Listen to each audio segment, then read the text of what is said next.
Hi, this is Greg Kilstrom.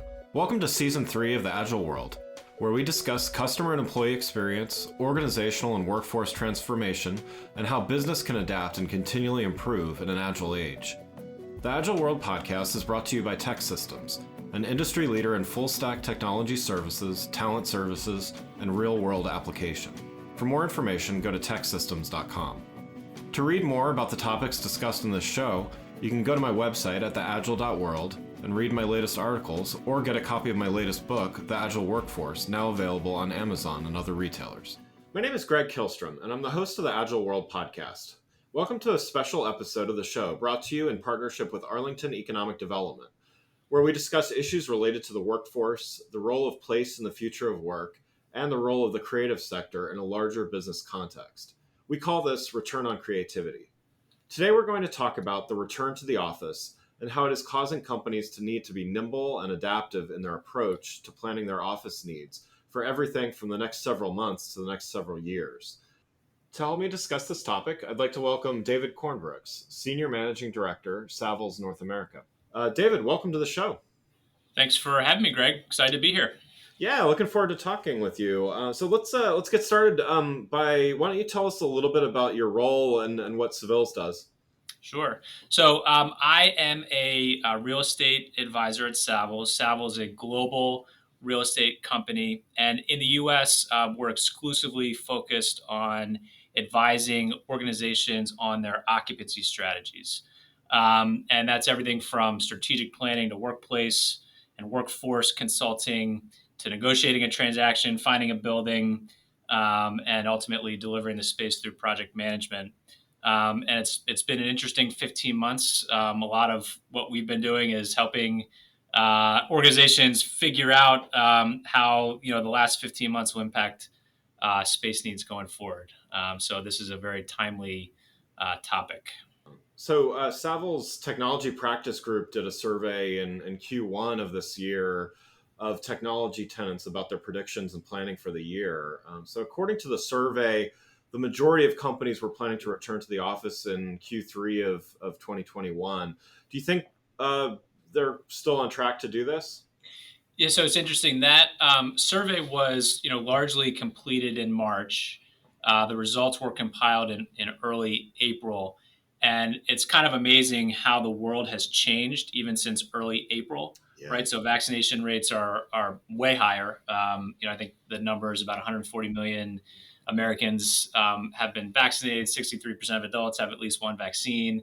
Cases are way down, 90% since January. Arlington, where I live and I know you work, has had 0 cases in the last week, which is amazing. And then obviously the relaxed, guidance from both CDC and the local jurisdictions in terms of, masks and capacity restrictions. So a lot has changed, but I do think we're still on target. If anything, I think companies are maybe opening sooner, but maybe on a voluntary basis for those that are vaccinated. But I think for the vast majority of companies that we survey, we read surveys about, and just anecdotally that we talked throughout the course of our day, I think most are targeting a post Labor Day return to the office in some fashion. And I think a lot of it's really tied to, childcare and what the schools end up doing in the fall, but also allowing employees to really ease back into a new way of working. Maybe ramping up over the summer, maybe even moving back into town. A lot of people have moved out of town for the last 15 months, so giving employees time to move back in. But I think just generally easing back into this post-pandemic world. Yeah, and along those lines, also in that same survey, over 70% of respondents said they believed employees would be coming into the office at least 3 days a week, but only 4% believed employees would work all 5 days in the office. So from your perspective, and given what Savills does for its customers, what impacts does this have on how tenants plan for utilization of their spaces? Sure. So I think, first of all, I do think companies are still trying to figure out how much flexibility to offer their employees. It's really kind of a spectrum, right? On one side of the spectrum, you have employees, in the office 5 days a week. That's sort of the pre-pandemic model for the vast majority of organizations. Very few companies are going to go back to this way of working, although a few have and a few will. On the other side of the spectrum is working from home 5 days a week, which is what most of us have been experiencing over the last 15 months. And I think very few companies will continue this policy, although a few have, and a few very large and public organizations have or will implement that type of policy. But I think most will fall in the middle. But there is a big difference between coming back and having employees come back to the office 4 days a week versus 1 day a week in the way you plan for and utilize space. So if people are coming back 3 or 4 times a week, it's very difficult to seat share or have a free address type of system. So your space needs likely won't change all that drastically. But if you have people coming back only 1 or 2 times a week, there is an opportunity to seat share or implement a free address system, which can really reduce your real estate footprint. And in that case, space becomes less about heads down work and more about collaboration and socialization. So think more conference room, more soft gathering places, et cetera, to facilitate those types of interactions. So I think overall, there'll likely be a little bit less demand for space than would have otherwise happened, but probably not as drastic a cut as you might think. But like I said before, I think organizations are really trying to figure this out now, and it's really going to depend on where they fall on that spectrum in the middle. Is it 1 day a week? Is it 4 days a week? Or is it where I think most will settle in 2 or 3 days a week in the office? From that perspective, do you think, as things change, I mean, you mentioned that anybody following the news is seeing things kind of rapidly change and either accelerating or decelerating or whatever based on predictions. But do you think there's other events that have happened that have impacted some of the survey, some of those things that were surveyed and maybe were very accurate in March, but as the world continues to rapidly change, any other insights that may even be surprising that they've changed so quickly? Yeah. I think there's almost two forces at play. I think I mentioned the sort of one side of higher vaccination rates. Like in early April, it was hard to even schedule a vaccine, let alone get one. Now 60% of the adult population is vaccinated. Cases are down. People are venturing out, seeing friends and family, going to restaurants, and I think generally feel more comfortable being out in the world. That with relaxed guidance from CDC and local jurisdictions in terms of mask wearing and capacity restrictions in the office and restaurants and elsewhere. But then you have this other force of I think two things that are related. One is a few very, very public instances of employee backlash from a company either talking about the remote plan or saying what the remote plan is. So think locally, the Washingtonian is an example of that. The staffers went on strike. Apple, more recently this week, and last week, Tim Cook announced that employees will be coming back to the office 3 times a week. And a good portion of their employees kind of came together and wrote a letter saying they should revisit that. So there's a couple public instances of employee pushback. And then there's also the notion that people have not moved around as much during the pandemic, haven't switched jobs as much as maybe they otherwise would have. And you read studies from Microsoft and Robert Half and others that talk about this sort of tsunami of people looking to change jobs, change careers, both sort of naturally, but then also as a result of the last 15 months. And I think companies are a little bit nervous about that. And I think as a result, are being very careful about their both short-term strategy and long-term strategy. And I think a lot are kind of waiting to see a little bit about what the market is in terms of, offering flexibility. But overall, I think I don't think the results and the message from the survey will change. I mean, flexibility is here to stay. The pre-pandemic way of working is not the future.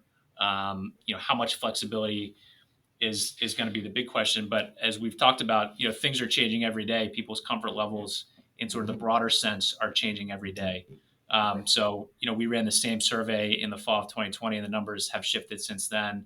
And I think they'll continue to change as the environment changes. And just to give an example, like I think it's really easy to think about working remotely now when everyone is working remotely. I think it becomes a little harder when some people are in the office and some are out of it. And I think there's also kind of an initial shock and fear of coming back into the office and implementing old routines. I mean, I had it the first few times I came back in the office. I'm now averaging probably 4 times a week in the office. But there's a lot of questions that you haven't had to think about over the last 15 months that you're going to have to think about. Like, what's my new schedule? Is the metro running on time? Am I going to feel safe taking public transportation? Do I have the right setup in my office now? I've had the right setup at home. I've adapted that. What's the office setup like? Like, what are the building protocols? What do I have to do when I'm entering the building, when I'm entering the space? What restaurants are even open to grab lunch? Are other people going to follow, whatever guidelines or guidance is up within the space? Like, who's going to be in the office that I can collaborate with? So there's a lot of, I think, fear and just an initial hurdle to come in the office, but I can kind of tell you from experience that it does take a handful of times coming back, and then you kind of get used to it. I think people are very quick to adapt, and so I think once people are over that hurdle, I think sentiments will change again. I can appreciate it's a bit of a challenge in helping these organizations plan, because what we know is that we don't always know what we don't know, just from this pandemic. And hopefully there's not something that disruptive that happens again for many reasons. But Right. how do you counsel an organization when they're like they need to make a change for whatever reason, or they want to make a change, and things, I think things will return to more people going back into the office, whether it's 2, 3, 4, 5 days a week, whatever that might be. How do you work with an organization and help them when that they are going to need to be agile and adaptive? Like, what's an approach that or even a mindset that they can take as they're planning and thinking about this? I think the two biggest things are communication and just flexibility. And we often think about this question, sort of the two biggest challenges that organizations face right now, right? It's their immediate return to the office, which is the short term, and how the last 15 months impact the workplace and space needs in the future, which is the long term. And like I said, communication and flexibility is key. I mean, just thinking back to the Washingtonian and the Apple example, how you communicate your intentions to employees, how you solicit input from employees to make them feel heard. Change management is key. Like you said, in terms of flexibility, we don't know what the rest of the year will bring in terms of, cases and variants, et cetera. So being nimble and being flexible and communicating that flexibility to employees is important. And in the short term, in terms of getting employees back to the office, it's how do you make your employees feel safe? How can you give them a roadmap to make it easier to come back for the first time? I talked about some of the hurdles that I had coming back. Right, people have been working from home for 15 months. It's a big change to go back in the office. Take some time getting used to. How can you incentivize people to come to the office? Maybe it's a parking stipend or a lunch stipend. Communicating what the rules and the protocols are in place. So a lot of the short-term things are not as much physical changes, but behavior changes and psychological type of comfort. And then in the long run, it's really about what are the core values of the organizations? How is the remote policy going to advance those core values, and what role do you want the office to play within the organizations, and what spaces do you need to support employees and the work that you want to be done sort of in the office. It's not really a one size fits all solution. Every organization, every leadership team, every culture is different, and I think it's going to take really digging into a company values and priorities to figure out what's best. But I think that the two themes for us in advising organizations for both of these challenges, both the short term and the long term, is communication, communication, communication, and flexibility, flexibility, flexibility. Along the flexibility line, we touched on this a little bit, but just for organizations kind of rethinking how they're using their space. So it's not always about downsizing because less people are in the office. Sometimes it's just better space utilization and things like that.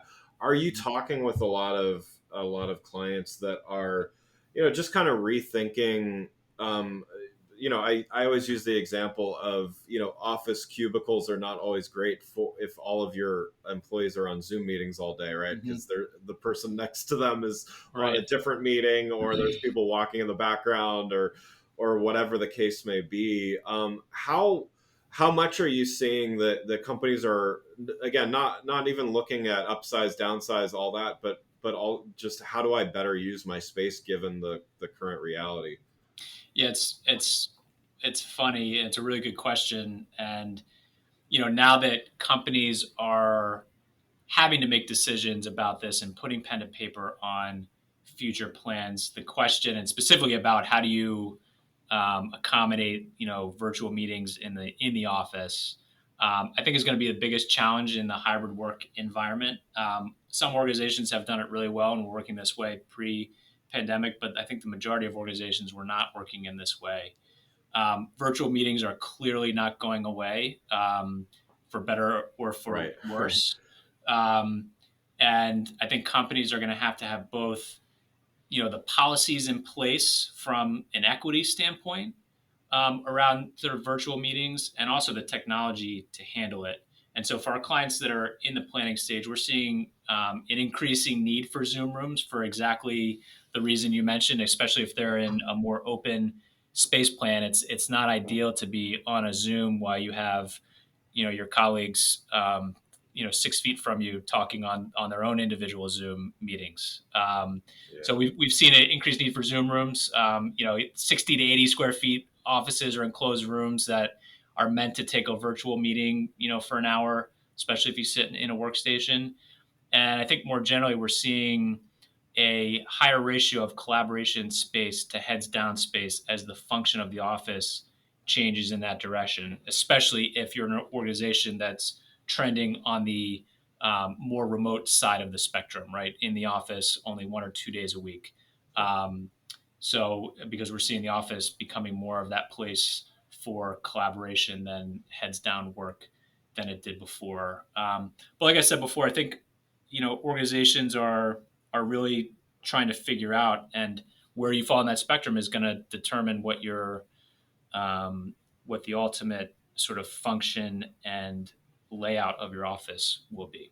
So Yeah. there's a lot of work happening now to kind of work through that with each organization. As I said before, there is no sort of one size fits all. It's really dependent on each sort of individual organization.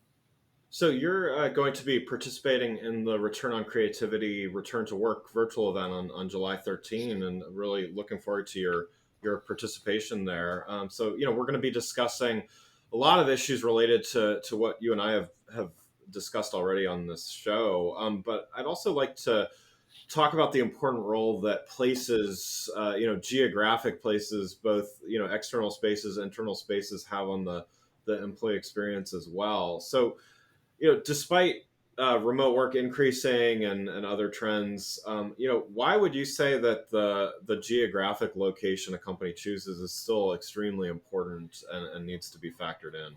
Yeah. So I think about location maybe broadly. I think there's the geographic standpoint, and then maybe the physical location. Yeah.